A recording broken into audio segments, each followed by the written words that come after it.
This is Captain Tinsley, Salty Abandon and Salty Quickie, and I left Clearwater yesterday around 2 o'clock and with the intention of going to Destin.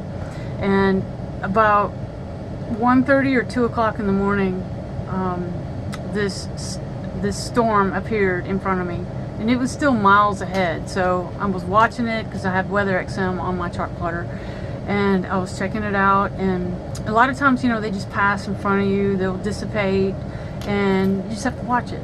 And but this one didn't, and it had some really ugly, red, and you could see lightning, and I saw like huge lightning bolts hitting the water like regularly, and so I backed it off a little bit, and I was like, okay, I'm just gonna take my time and let this thing dissipate, or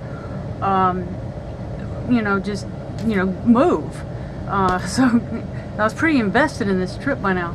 So, and when I did that, all of a sudden, at one point, it got really rough, like the waves, and it was dark, so I couldn't really see. But all of a sudden, the boat was just getting pounded. It was just boom, boom. So I thought, well, I'll just turn around and go back until those conditions stop. I figured I could just get out of it, wait it out, and then continue on. It got to the point where I was running from it, and it just started following me. The storm was following me for hours, and it was so rough. I mean, I was clipped in before all this happened. I was taking all the safety serious and everything, and the boat was just being pounded. I was like, oh my gosh, it's stress on the boat. But I'm pretty tired right now, but I couldn't get any sleep because for most of last night and today, it was still very rough. And I guess the last 2 or 3 hours, it was just as smooth, and I was able to sail. And once again, I was going into the wind again, so I couldn't rely totally on that. But I was able to sail a little bit at the end. But every time I try to doze off or something, the boat would just, so, some people said, why didn't you just go through? Well, you didn't see that lightning. I was like, oh no, I'm not going into that, because it wasn't just like one and then later another one. It was consistent. It was like, and it was just like coming out of the clouds and hitting the water, and it was a spot here, and then there was a spot over here. So I have respect. It's when you're out there, you're like, okay, I respect Mother Nature here, and I can't mess with this. And so I just turned around and came back.